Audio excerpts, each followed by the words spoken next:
Deep within the sprawling expanse of Yosemite National Park lies Tenaya Creek, a serene spot where towering pines whisper with the wind and sunlight dances on the water's surface.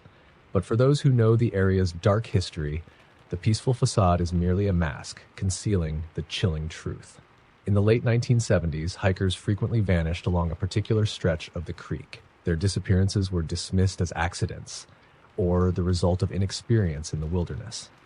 Rangers warned of the dangers: slick rocks, unpredictable weather, and the disorienting density of the forest. Yet, whispers among locals hinted at something more sinister. Stories of eerie figures glimpsed through the trees and disembodied voices calling from the shadows. One summer night, a small group of college friends decided to camp near the creek. They'd heard the rumors but dismissed them as urban legends designed to scare tourists. Among them was Lisa, a curious anthropology student fascinated by the cultural lore of the area.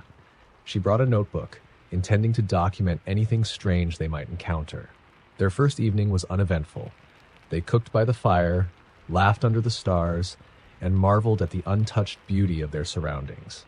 But as the fire burned low, an uneasy stillness settled over the forest. The night sounds, crickets, the rustle of leaves, distant owl hoots, faded into an oppressive silence. Then came the whispering. At first, it seemed like the wind, but the more they listened, the clearer it became. Fragmented phrases in a language none of them recognized, punctuated by guttural sounds that raised the hairs on their necks. Lisa, ever the skeptic, grabbed her flashlight and walked toward the sound, her friends reluctantly trailing behind. They reached a clearing where the trees seemed unnaturally twisted, their branches gnarled and clawing at the sky. At the center was a circle of stones, arranged as if for a ritual. Lisa's flashlight beam landed on a weathered object within the circle, a crude wooden totem, its face carved in a grotesque expression of anguish. She approached it cautiously, her heart pounding. Suddenly, a blood-curdling scream pierced the air. The group spun around, their lights slicing through the darkness. Their friend Mark, who had been standing at the edge of the clearing, was gone. Panic erupted as they called his name, their voices echoing through the trees. The whispering grew louder, more insistent, surrounding them like a living thing. Lisa stumbled back toward the creek, hoping to find a path to safety. The others followed, their breaths coming in ragged gasps. But the forest seemed to shift around them, the familiar landmarks dissolving into an endless maze of identical trees. The whispering morphed into wails, each note dripping with despair. Shadows danced just beyond the reach of their flashlights, moving in ways no human or animal could. Hours later, as dawn broke, Lisa found herself alone by the creek. Her notebook was soaked, the pages smeared with what looked like blood. She had no memory of how she had become separated from the group. Weak and trembling, she staggered back to the main trail, where she was eventually found by a pair of hikers. Rangers conducted a search but found no trace of her friends. Lisa's account was dismissed as hysteria brought on by exhaustion and dehydration. Yet her notebook, which she clung to desperately, told a different story. Among the blurred and bloody pages were sketches of the totem and transcriptions of the whispers, written in a shaking hand. Linguists who examined the text were baffled, identifying fragments that matched no known language but bore eerie similarities to chants used in ancient sacrificial rites. To this day, hikers report unsettling phenomena near Tenaya Creek, shadows that shouldn't be there, voices calling their names, and most chillingly, the sound of laughter that turns to screams. Rangers advise avoiding the area after dark, though they rarely provide a reason. Some say the land remembers what happened there. Others believe something far older than humanity calls that part of the forest home. Whatever the truth, one thing is certain: the forest is patient, and it always takes back what belongs to it. Story number 2. Beneath the vast wilderness of Glacier National Park lies Lake McDonald, a breathtakingly serene body of water framed by jagged peaks. Its turquoise surface reflects the surrounding forest like a mirror, drawing visitors from around the world. But locals, especially the older generation, warn of a curse that lurks beneath its surface, a curse tied to the park's early settlers and something far older than recorded history. The story begins in the late 1800s when a homesteader named Evelyn Grant and her family settled near the lake. They were lured by the promise of fertile land and abundant fish, but soon after building their cabin, strange occurrences plagued their lives. Evelyn would wake to find her young son, Henry, sleepwalking toward the lake. his eyes open but empty, as though pulled by an unseen force. Her husband, Thomas, claimed to hear faint singing at night, a melody so sorrowful it brought tears to his eyes. One crisp October evening, as the family gathered by the fire, Henry abruptly rose from his seat and walked out the door. Evelyn screamed, chasing after him as Thomas grabbed a lantern. They found him standing at the lake's edge, staring at the still water. Before they could reach him, Henry stepped in, the icy water rising to his knees. Thomas sprinted and grabbed his son, just as something unseen pulled with unnatural strength. It took all of his might to wrench Henry back onto the shore. The boy's skin was pale and his lips moved as though he was speaking, but no sound came out. Evelyn later claimed she saw a pale figure in the water, its eyes wide and lifeless, staring at her with a face that bore an otherworldly grin. The family didn't stay another night. They fled, leaving their cabin and possessions behind. But they couldn't flee the curse. Henry fell ill soon after, speaking in a guttural voice that wasn't his own, recounting things a child shouldn't know about the ancient peoples who once lived there, about rituals meant to appease the lake, and about the sacrifices that weren't always voluntary. By winter's end, Henry was dead, and Evelyn disappeared shortly after his burial. Thomas was found hanging in a barn weeks later, his face twisted in terror. The cabin sat abandoned for decades, slowly swallowed by the forest. But the lake's pull didn't end with the Grants. Hikers and campers began reporting eerie occurrences near the shore, strange lights hovering above the water, voices calling their names, and shadows rippling beneath the surface, even when the lake was calm.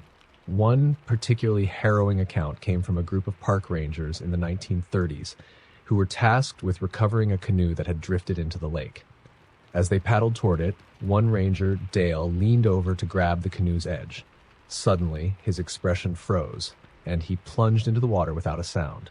His colleagues dove in after him, but found nothing except his hat drifting on the surface.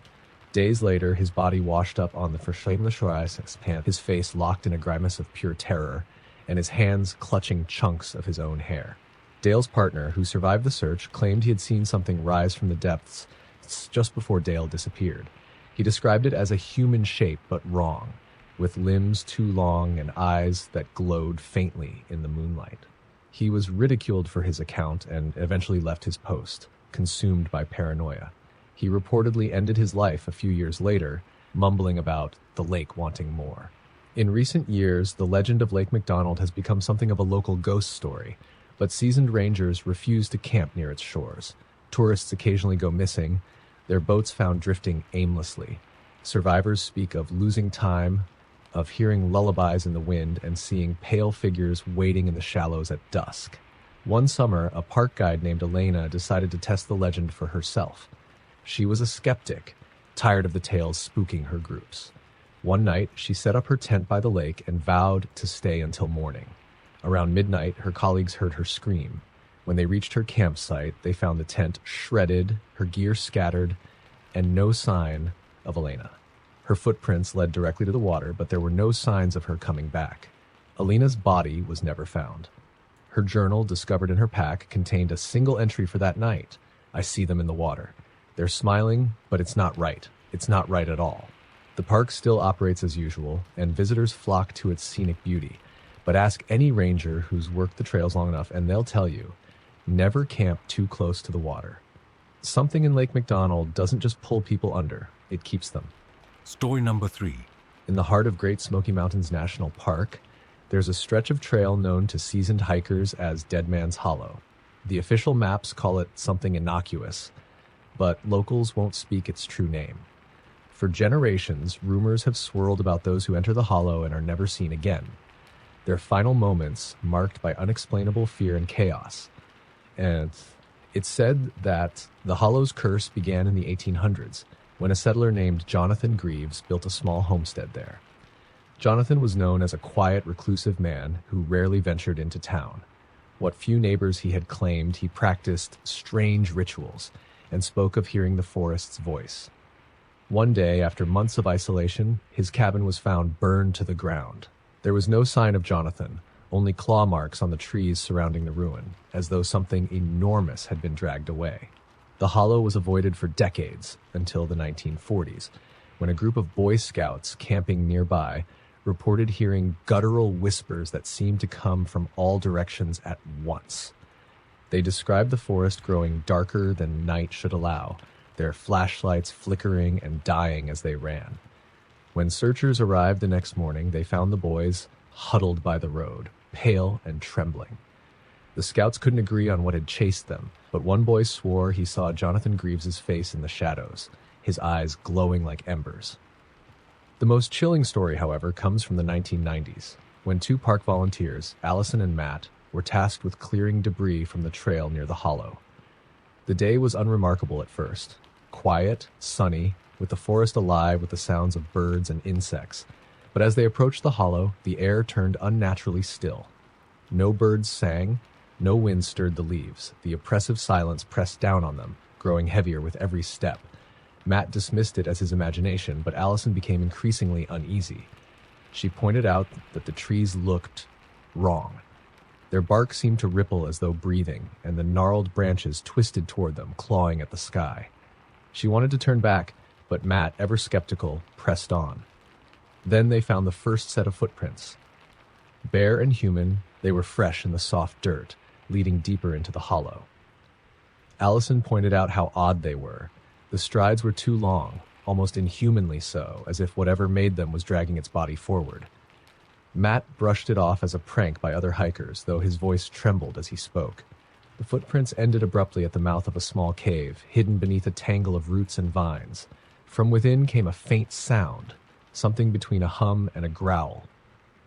Matt, emboldened by curiosity, wanted to investigate. Allison refused, backing away as dread clawed at her chest. But Matt insisted, crawling into the cave with his flashlight. He was inside for less than a minute when Allison heard him scream. It wasn't a scream of pain. It was raw, primal terror. She called his name, but the sound that came out of the cave wasn't his voice. It was deeper, distorted, a grotesque mimicry of his speech. "Come see," it said. "It's beautiful in here." Frozen with fear, Allison didn't move.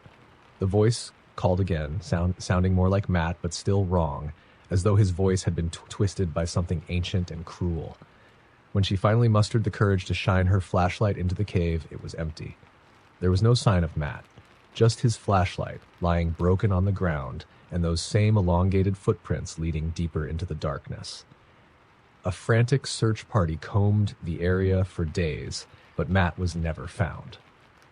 The cave collapsed mysteriously the day after his disappearance, as if the hollow itself swallowed it.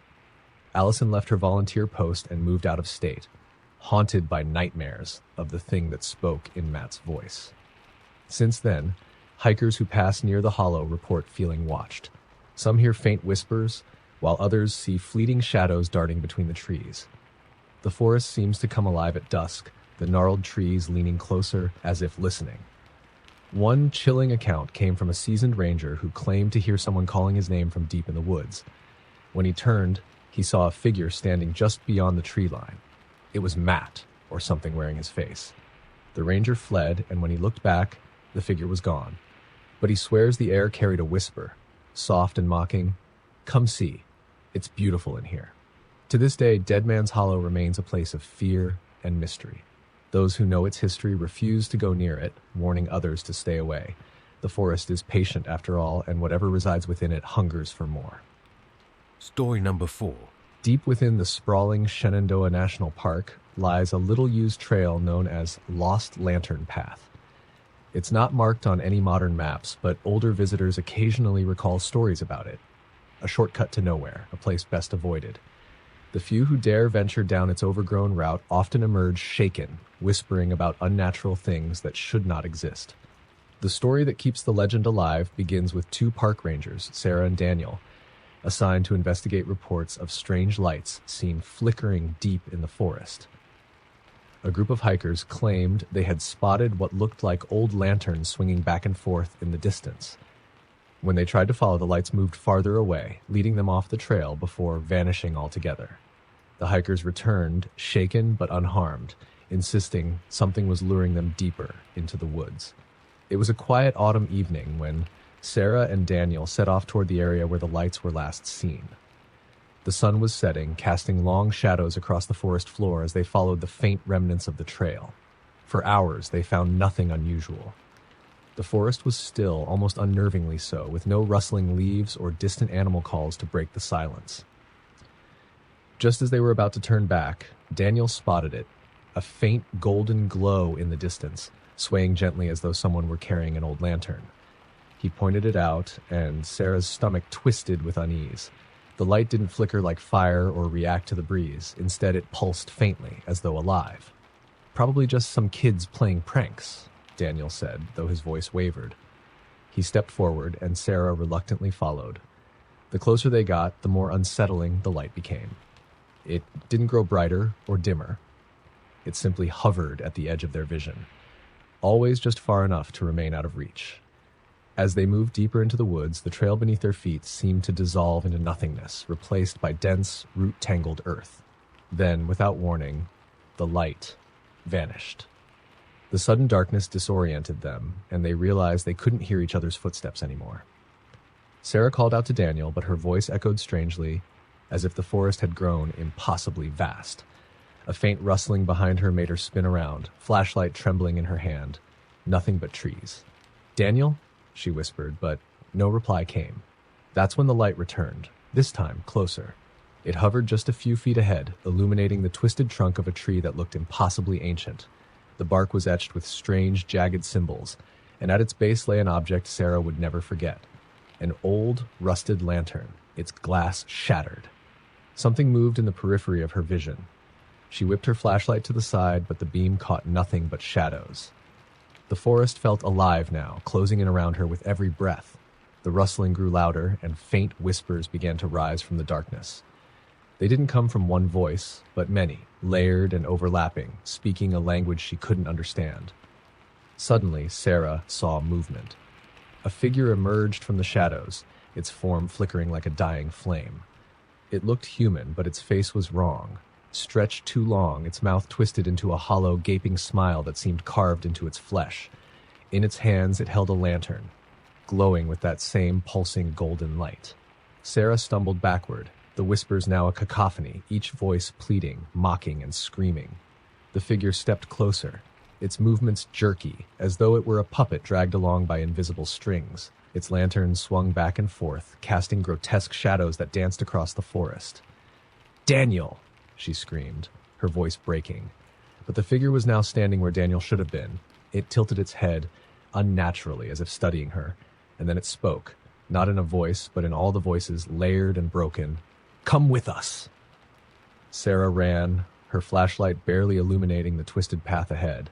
The whispers chased her, growing louder, merging into a deafening roar. Just as she thought she couldn't run any farther, she burst onto a familiar trail, the one she and Daniel had taken earlier.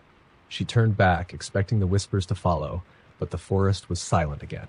When she returned to the ranger station hours later, disoriented and shaking, there was no sign of Daniel. A search party scoured the area for days but found no trace of him.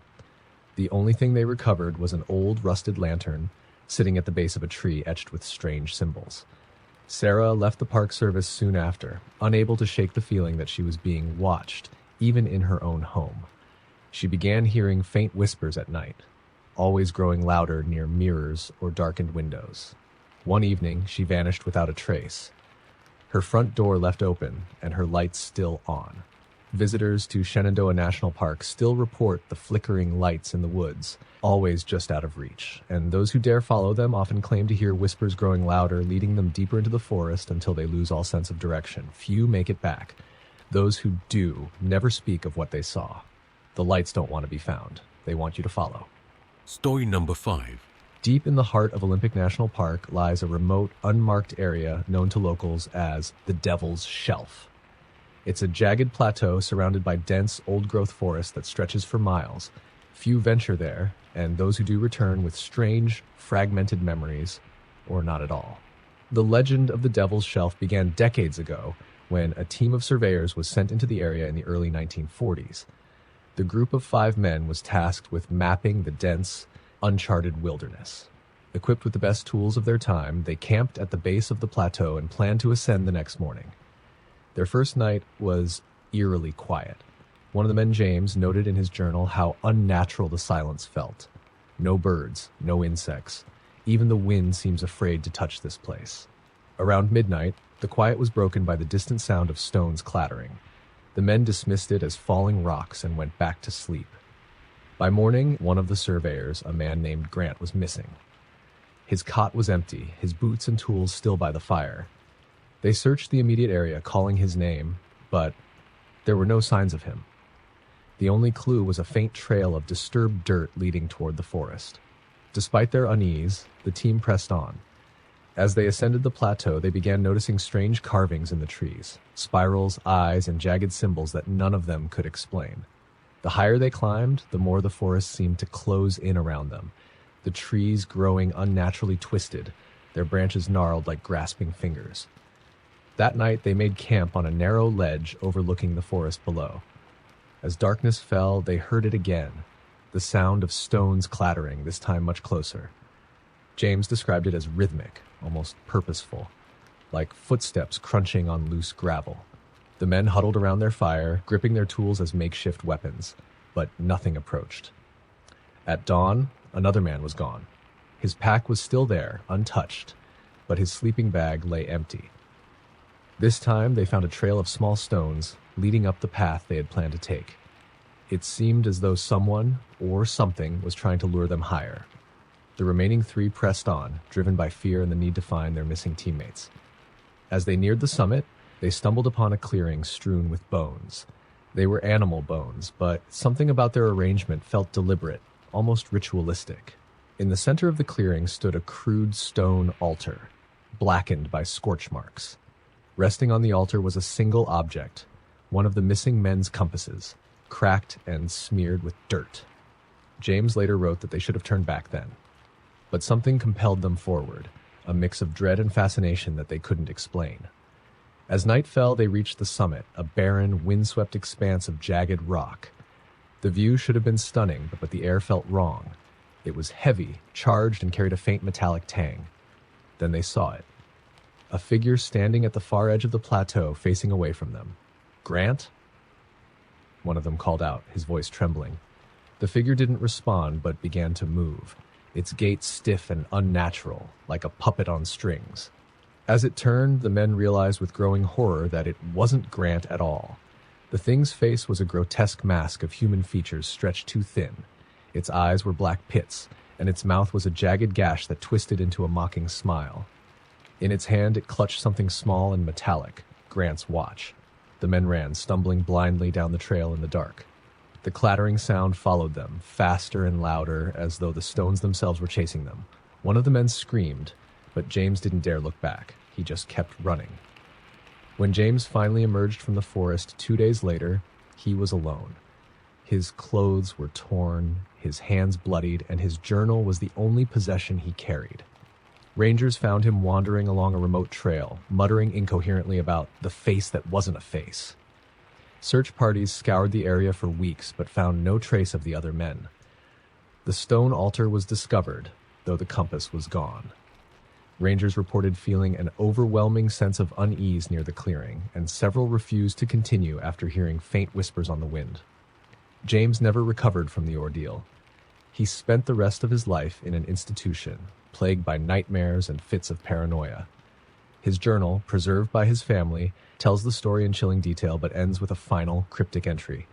The stones move at night. They watch, they wait, don't go back. Hikers today avoid the Devil's Shelf, though some can't resist the allure of the legend. They claim to hear strange sounds, clattering stones, distant whispers, and occasionally a faint laugh carried on the wind. A few even report seeing figures at the edge of the plateau, watching, waiting. The Park Service denies the stories, of course, but there's one detail they can't explain. Every year, without fail, at least one hiker disappears near the Devil's Shelf, and they are never seen again. Story number 6. In the dense, towering forests of Yosemite National Park, there's a lesser-known area called Crow's Shadow Ridge, where sunlight barely pierces the thick canopy, and the air always seems unnaturally cold. It's not on official maps, and even most park rangers avoid it. The stories about the ridge are whispered among locals, a place where time bends and people vanish. The legend of Crow's Shadow Ridge dates back to the Awanichi people, who lived in the region long before the park was established. They believed the area was cursed, inhabited by malevolent spirits they called the Umtachi. These spirits, they said, were shadows of the lost, those who had died violently or tragically in the wilderness, forever trapped between this world and the next. According to their lore, the Umtachi lured the living into the forest to join them. The modern tale that cemented the Ridge's reputation happened in the 1970s when three friends, Sam, Rebecca, and Jason, went camping in Yosemite. Experienced hikers and avid outdoors enthusiasts, they were excited to explore off the beaten path, venturing into areas few had dared to tread. A ranger warned them about Crow's Shadow Ridge when they mentioned their plans, advising them to stick to marked trails. But the friends dismissed his caution as superstition, eager for the adventure. The first day was uneventful, filled with laughter and breathtaking views. That night, they camped in a clearing just below the ridge, where the trees loomed like ancient sentinels. As they sat around the fire, the mood grew strangely heavy. Rebecca remarked how quiet the forest had become. No wind, no rustling leaves, not even the chirp of crickets. Jason joked that the forest was holding its breath, but his forced laugh betrayed his unease. Around midnight, Sam woke to the sound of soft whispering outside the tent. At first, he thought it was Rebecca or Jason talking in their sleep. But as he listened, he realized the whispers were coming from multiple voices, low, urgent, and overlapping, speaking a language he didn't understand. Peeking out of the tent, he saw nothing but the dark forest. Yet the whispers continued, growing louder and more insistent as though they were closing in on him. The next morning, Sam told the others, but they shrugged it off as his imagination. Still, all three admitted to a sense of unease, as if they were being watched. Despite their misgivings, they decided to continue to the ridge. As they climbed higher, the forest grew darker, the trees thicker and more twisted. Strange markings began appearing on the trunks, deep gashes and symbols carved long ago, their meanings unknown. Rebecca took a photo of one particularly intricate carving, but when she looked at the picture, it showed only a blank, featureless tree. By late afternoon, they reached the ridge. The air was colder here, and the forest floor was littered with broken branches and bones, small animal skeletons picked clean. A faint, rotting smell hung in the air. Jason joked nervously, "Looks like the party's over," but no one laughed. Then they saw it, a figure standing about 50 feet away, partially obscured by the trees. It didn't move, and at first, they thought it was another hiker. But as they called out, the figure stepped into view, and their hearts froze. It was a man, or at least it looked like one. His clothes were tattered, his skin as pale as paper, stretched too tightly over his gaunt frame. His eyes were sunken pits, dark and empty, yet somehow aware. His mouth hung open, slack, but no sound came out. In his hands, he held a bundle of twigs bound with frayed rope, as though it were some kind of offering. Jason took a step forward, but Rebecca grabbed his arm, whispering, "Don't." The figure tilted its head slightly as if hearing her, and then it raised the bundle of twigs and broke it over its knee. The forest exploded with noise, screams, cries, and crashing branches, as though the trees themselves were howling in agony. The figure vanished into the shadows, and suddenly it was everywhere. They caught fleeting glimpses of it moving through the trees, impossibly fast, its hollow eyes watching from different angles, as though there were more than one. Panic set in.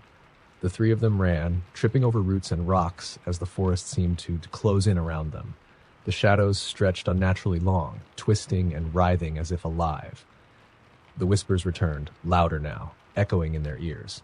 Rebecca fell, scraping her leg, and as Sam turned to help her, he saw Jason stop dead in his tracks.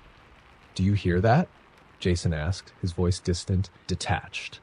He turned toward the ridge, his face slack, his eyes glassy. Then he walked back into the shadows without another word. Sam and Rebecca screamed his name, but he didn't respond. They didn't dare follow. Instead, they stumbled blindly down the trail, the whispers growing fainter with each step. When they finally emerged onto a main path hours later, a ranger found them, pale and shaking. A search party was sent out for Jason, but no trace of him was ever found. The only thing they recovered was a pile of twigs bound with frayed rope, lying in the clearing where they had last seen him. Rebecca and Sam never spoke publicly about what happened that day, but they both moved far from the area and refused to go camping again. Rebecca claimed she sometimes woke at night to faint whispers outside her window, no matter where she lived. Hikers who stray too close to Crow's Shadow Ridge today report strange occurrences. Sudden chills, the sound of whispering, and the feeling of being watched.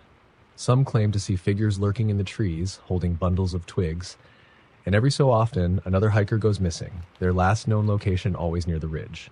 The shadows don't forget, and they never let go. Story number 7. In the remote wilderness of Alaska's Denali National Park, there's a stretch of unmarked land the locals call the Quiet Vale. Though beautiful at first glance, with rolling meadows and dense spruce forests, the place has a dark reputation. Travelers tell stories of unnatural silence, bizarre sightings, and people who venture into the vale never returning. The park rangers rarely speak of it, and those who do quickly change the subject. The story most often whispered among guides and locals is the disappearance of a wildlife photographer named Claire Halstead in the summer of 2003. Claire was known for her daring expeditions, often spending weeks in the wild to capture the perfect shot. She had come to Denali to document a rare species of lynx, rumored to roam the park's uncharted corners. Claire's last known location was a small base camp set up near the edge of the Quiet Vale. She'd radioed the park rangers the day before her disappearance, her voice calm and confident. She mentioned the eerie stillness of the area but laughed it off, saying it was part of the charm. The following day, she failed to check in. A search team was sent to her camp and found it completely undisturbed, her gear intact, her camera equipment neatly packed, and her journal lying open on her sleeping bag. In her journal, the last entry read, "The silence here is maddening. Even the wind feels afraid to move. But I saw it today, something in the trees. It wasn't the lynx, too tall, too pale. It just watched me. I don't think it's an animal. I don't know what it is." The search for Claire lasted weeks. Helicopters, tracking dogs, and experienced rangers combed the vale, but there was no trace of her. Then, on the 10th day, one of the search teams found something unsettling. A pile of rocks stacked neatly in the middle of a clearing. Atop the pile was Claire's camera, its lens cracked and smeared with mud. The memory card was missing. That might have been the end of it, if not for the team's lead tracker, Doug Weston. Doug was an old-timer, a man who had worked the park for nearly 30 years and knew every inch of the terrain. He insisted on searching deeper into the vale, saying there was something unnatural about the whole situation. Against orders, he continued the search alone. Doug returned 2 days later, pale and visibly shaken. He refused to speak about what he'd seen, but he resigned from his position and moved out of state within the month. On his last night in Denali, over several drinks, he finally confided in a colleague. He said he had found Claire, or what was left of her. Deep in the vale, he stumbled upon a clearing where the trees formed a perfect circle, their branches arching toward the center like a canopy. In the middle of the clearing stood a massive spruce, its trunk carved with strange symbols.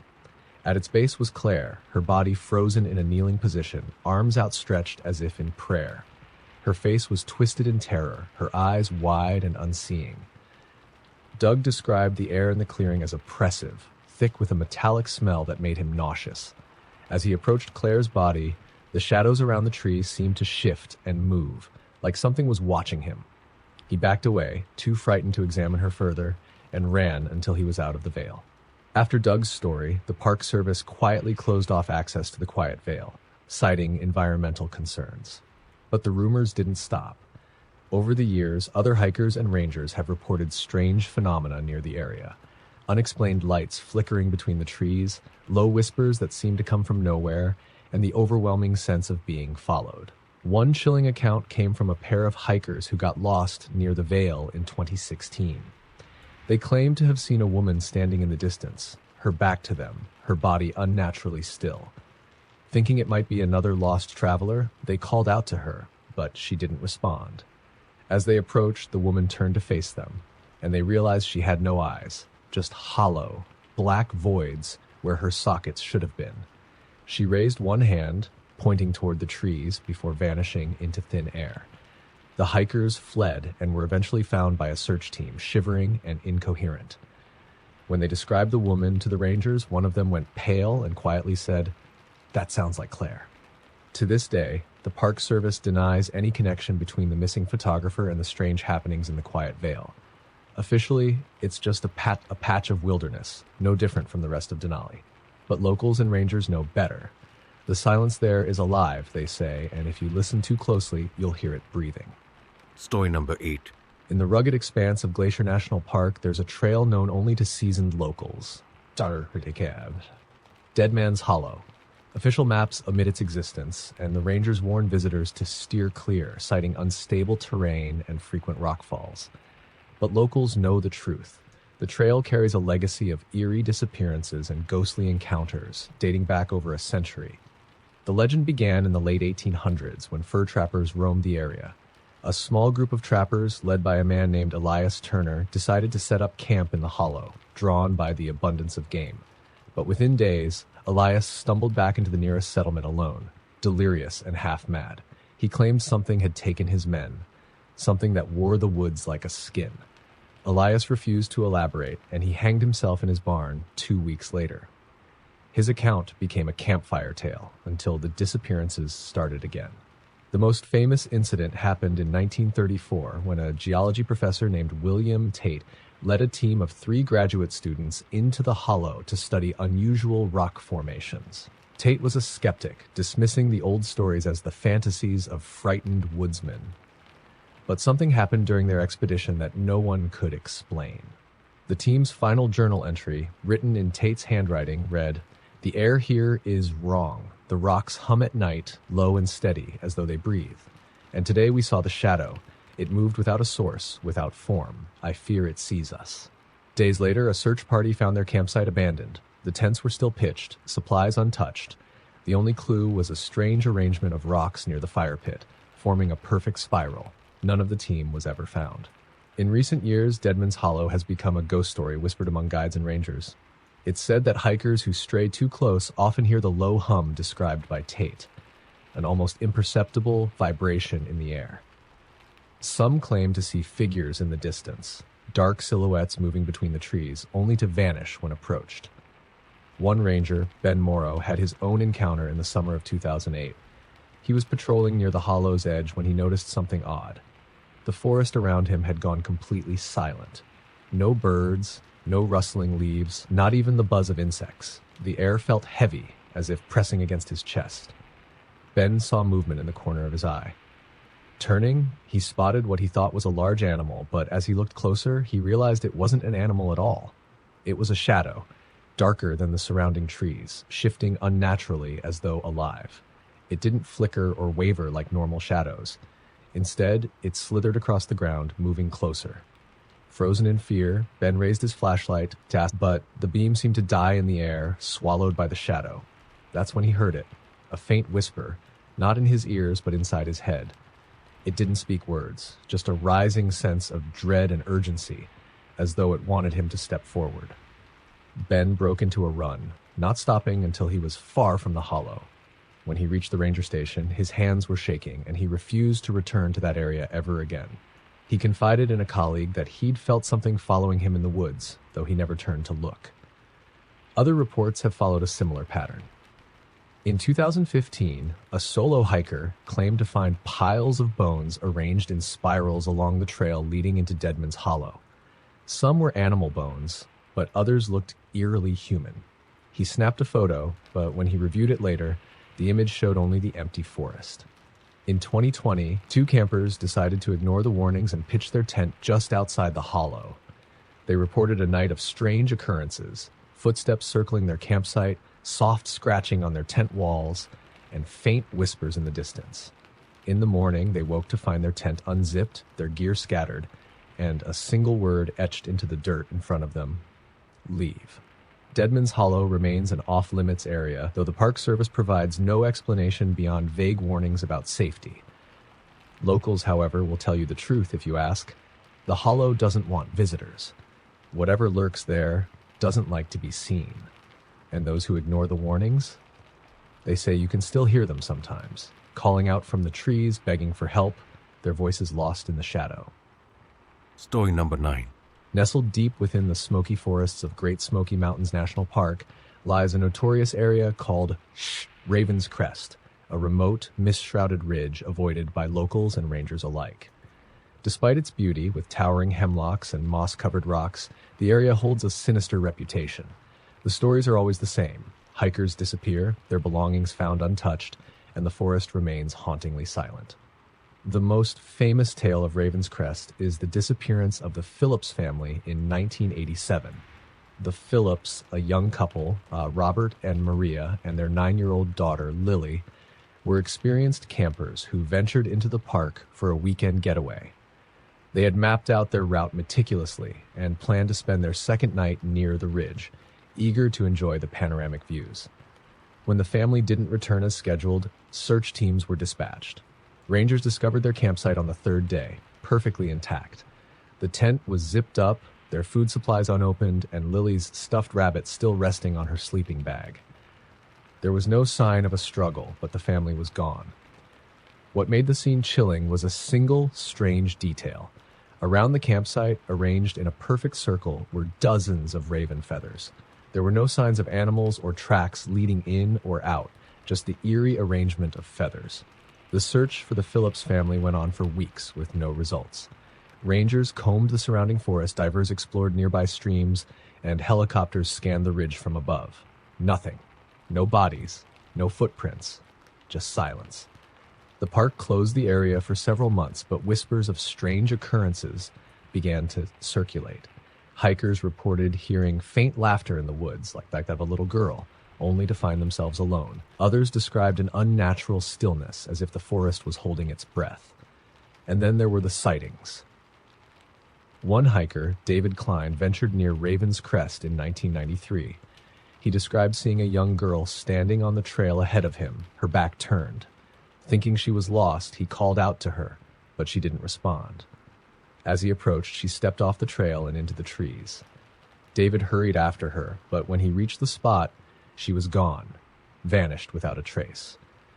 The ground where she had stood was covered in raven feathers. David reported the incident to park rangers, who dismissed it as a misunderstanding, but locals warned him never to return. "The crest doesn't let go of its own," one old guide told him. In 2012, 2 college students, Aaron and Mike, decided to hike Raven's Crest for the thrill of exploring the park's forbidden trail. They camped near the ridge, ignoring the warnings, and spent the night sharing ghost stories by their fire. Around midnight, they began hearing soft, rhythmic tapping coming from the woods. At first, they thought it was the wind, but the sound grew louder, more deliberate. When they shined their flashlight into the trees, they saw nothing but the thick fog that always seemed to hang over the ridge. But then they noticed the shadows, long and unnaturally thin, stretching toward them like grasping fingers. The tapping grew into a steady pounding, as if something heavy were walking toward them. Panicked, they abandoned their tent and ran. The next morning, park rangers found their campsite abandoned, with no sign of Aaron or Mike. The fire had burned out, their backpacks were untouched, and a circle of raven feathers surrounded the site. Erin was found 2 days later, wandering near a main trail, barefoot and delirious. Her clothes were torn, her skin scratched, and she kept repeating, "It's in the fog. Don't breathe the fog." She couldn't remember what had happened to Mike, only that he had followed the shadows. Mike was never found. Since then, Raven's Crest has been officially closed to the public. Rangers patrol the area sparingly, and when they do, they speak of unsettling experiences, radios malfunctioning, footsteps echoing behind them, and a suffocating sense of being watched. One ranger, now retired, recounted a chilling story during an interview. While patrolling near the ridge, he spotted a figure standing in the distance. It was a man, motionless, staring out over the forest. The ranger called out, but the man didn't respond. As he approached, the figure turned toward him. The ranger froze. The man's face was wrong, stretched and distorted, his eyes too large, his mouth an impossibly wide grin. The figure didn't move but raised a single hand to point toward the ridge. The ranger turned and ran, vowing never to return. Locals say the ridge is cursed, a place where the boundaries between the living and the dead blur. They warn visitors to stay far away, especially when the fog rolls in.